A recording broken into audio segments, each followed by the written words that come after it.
Bom dia a todos. Cumprimento em nome parlamentar do PSD o Sr. Ministro, a Sra. Secretária de Estado, o Sr. Secretário de Estado. Sr. Ministro, dos três temas que escolhi para esta primeira intervenção, que escolhemos, o primeiro prende-se com o arrendamento. Com o arrendamento. E para dizer o quê? Que ao fim de 16 meses do novo Governo, nós podemos afirmar que o mercado de arrendamento, cuja dinamização se impõe, e julgo que ninguém o discutirá, essa necessidade está a marcar passo.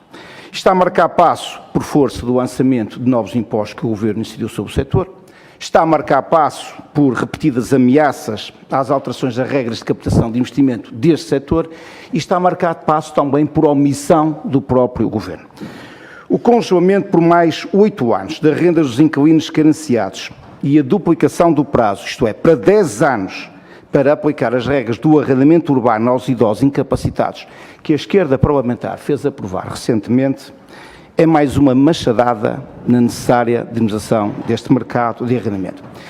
Mas é verdade também que isso resulta da circunstância de que estas medidas que a esquerda parlamentar aprovou beneficiam o Governo.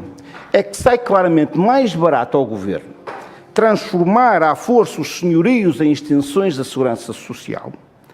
Sai mais barato deixar os idosos viverem em casas degradadas por tempo suficiente até que a lei da vida resolva o problema, ou seja, da necessidade de atuação daquele arrendamento, isto por uma razão muito simples, Sr. Ministro, é que o Governo não quer atribuir o subsídio de renda que deveria ocorrer até ao final do corrente ano. E a primeira pergunta das três que tenho para fazer sobre esta matéria é a seguinte: por que razão não quer o Governo atribuir este subsídio?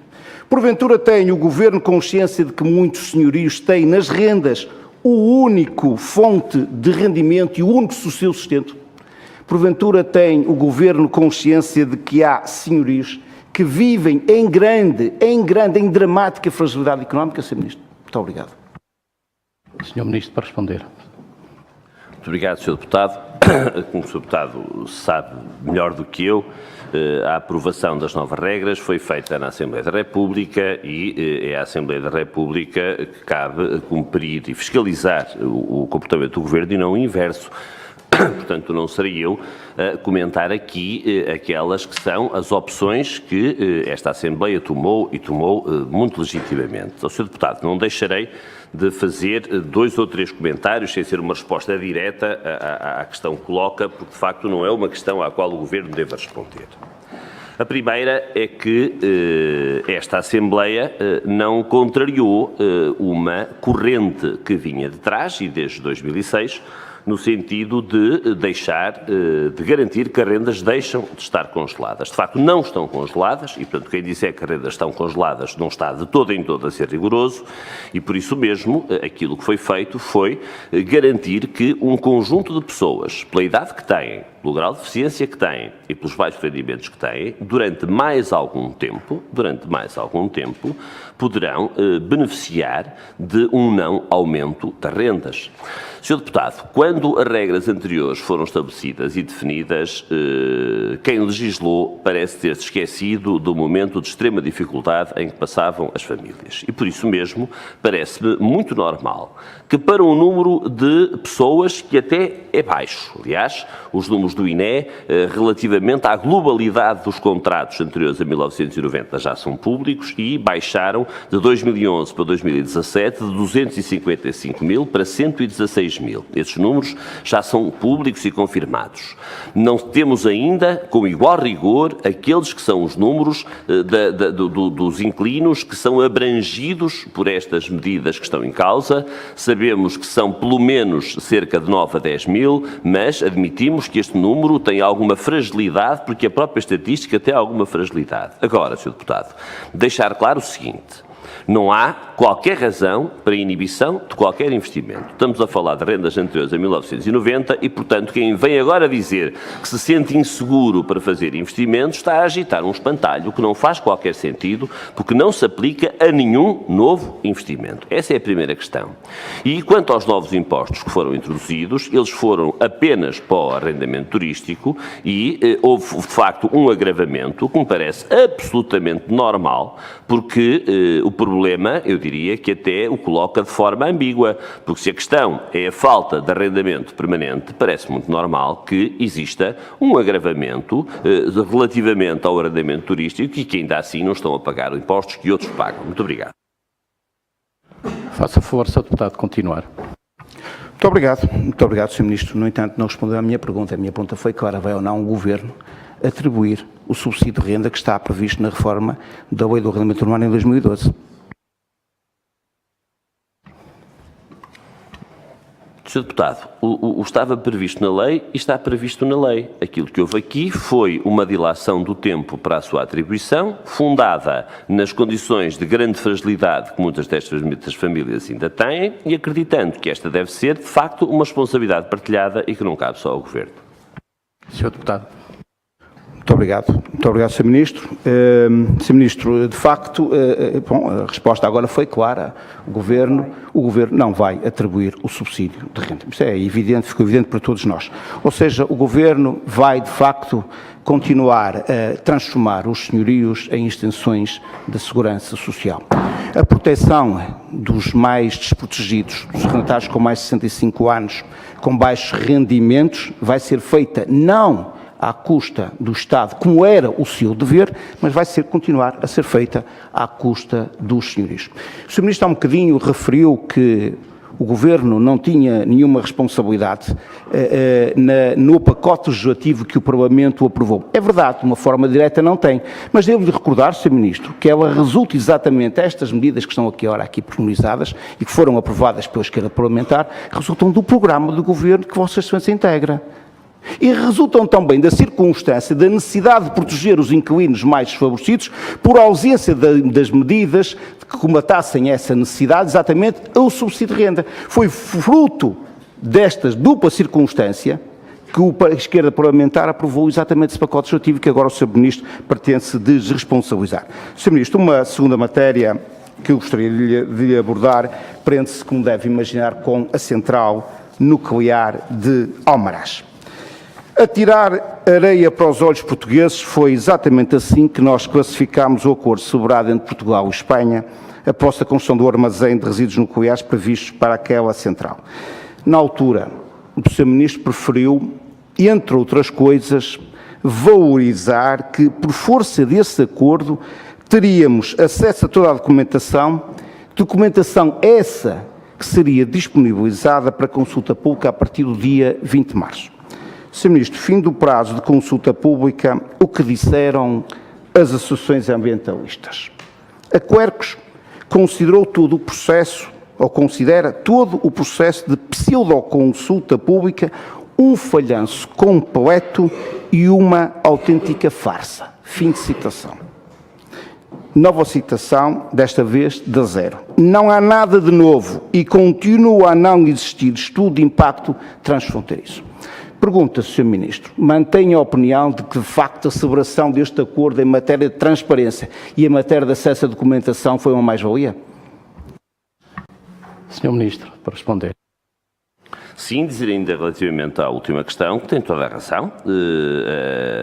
As alterações foram propostas na lei do arrendamento, embora naturalmente o programa do Governo não fossem tão completas como aquilo que depois foi a própria decisão da Assembleia, fazia parte do programa do Governo e não tenho qualquer pudor em dizer isto desta forma. Fosse eu deputado e tê-las ia votado favoravelmente, disso não há jamais pequena dúvida. Agora, que é um facto que elas são promovidas e discutidas à Assembleia da República, também o é. Sr. Deputado, a consulta pública de facto foi feita, houve, estou a citar de cor, mas penso estar a dizer bem, 9 participações, 5 de associações ambientalistas. Não foi uma pseudo-consulta pública. A consulta pública, num processo que foi um processo de facto ad hoc, sempre o dissemos desde o princípio, durou 3 semanas, quando as mais das vezes dura 4. As mais das vezes dura 4, durou 3 semanas para poder caber no prazo que tínhamos. A informação foi disponibilizada no portal Participar, como acontece em qualquer consulta pública. Muitas vezes, em algumas consultas públicas, existe uma apresentação do projeto promovida pelos seus próprios promotores. Neste caso não existiu porque não somos nós os promotores e, portanto, teriam que ser, naturalmente, os promotores em Espanha, ou melhor, em Portugal, mas de Espanha, a fazer essa essa mesma apresentação e foi só aí que esta consulta pública foi diferente daquilo que costuma ser, ou melhor, foi igual àquelas que são 90% das consultas públicas de projetos em Portugal, reconhecendo eu pela sua dimensão, não teria sido estranho se tivesse havido um debate público, uma apresentação pública do projeto, a qual não aconteceu e não tenho a mais pequena dúvida que Portugal tem hoje uma quantidade de informação que não tinha se não tivesse feito este acordo. Muito obrigado. Senhor Deputado, para continuar. Bom, então presumo que de facto há nova documentação que o Governo não teve acesso, Sr. Ministro. É isso que está-nos a querer dizer. O que o Sr. Ministro acabou de dizer é que, por força deste acordo, nós tivemos acesso à documentação que antes dela não tínhamos conhecimento. É isso? O senhor confirma isso? O Sr. Ministro confirma essa afirmação? Eu confirmo, Sr. Deputado, que durante a consulta pública deste processo, que decorreu durante o governo de Vossas Excelências suportaram, não houve nenhuma pergunta à Espanha, nem foi atribuída nenhuma informação a Portugal. E, de facto, agora, com o acordo que foi conseguido, foi atribuída e foi disponibilizada a Portugal um grande leque de informação, do qual alguma dela era confidencial, o que, aliás, acontece em qualquer projeto, mesmo em Portugal, e, portanto, essa não foi submetida à consulta pública. Sendo que foram submetidos também à consulta pública um conjunto de relatórios do Conselho de Segurança Nuclear espanhóis, que apesar de estarem classificados como confidenciais, acabaram por ser tornados públicos e por isso engrossaram essa mesma consulta pública. Sim, Sr. Deputado, isso é absolutamente claro. A única coisa que este Governo tinha, porque a pediu e porque andou atrás dela, era a DIA, a Declaração de Impacto Ambiental. Mas, mesmo assim, já era mais do que no tempo em que estas coisas deviam ter sido discutidas, se teve, por uma completa omissão do anterior Governo. Sr. Ministro, o anterior Governo, como sabe, o processo da construção deste armazém aconteceu em outubro de 2015, Sr. Ministro. Em outubro de 2015. Sr. Ministro, sabe o que é que aconteceu em outubro de 2015? O país foi a eleições. O país foi a eleições, Sr. Ministro. O senhor tem noção disso, não tem? Tem consciência disso? E, portanto, dizer que o anterior Governo... Tem. O Sr. Ministro deve ter consciência disso. Portanto, quando o Sr. Ministro agora vem fazer referência ao facto de que não tinha essa documentação em outubro do anterior Governo, Sr. Ministro, o senhor agora também quer que o anterior Governo faça perguntas de coisas que não existiram ou que não sabia que iam existir. Sr. Ministro, não fuja à questão, não fuja à questão. A questão não foi essa que eu lhe perguntei. O Sr. Ministro, aliás, nós já temos essa noção. Quando o Sr. Ministro, ou entre os outros, começam a falar do passado, é que de facto não têm respostas para dar no presente. Foi aqui um pouco que aconteceu. Eu fiz-lhe uma pergunta clara. O Sr. Ministro respondeu, sentiu necessidade de pedir-lhe para reafirmar, reafirmou. Eu acredito na veracidade que o Sr. Ministro invocou, não pus em causa a sua palavra. Se o Sr. Ministro diz que tivemos acesso a nova documentação que antes não tínhamos tido acesso, eu acredito na sua palavra. Os ambientalistas é que dizem exatamente o contrário, Sr. Ministro.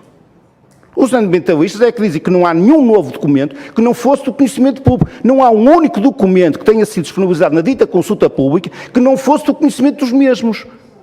Não fui eu que afirmei isto, Sr. Ministro. Portanto, não tente agora voltar atrás para o passado, porque de facto não é essa a pergunta que lhe fiz e não dá resposta àquilo que eu gostaria que me desse. Portanto, Sr. Ministro, não sei se quer corrigir de facto agora esta afirmação. Esta última afirmação, é evidente. Dá licença, Sr. Presidente. Sr. Deputado, eu não tenho nenhuma afirmação para corrigir, apenas para repetir. E se quiser, não refiro ao anterior Governo.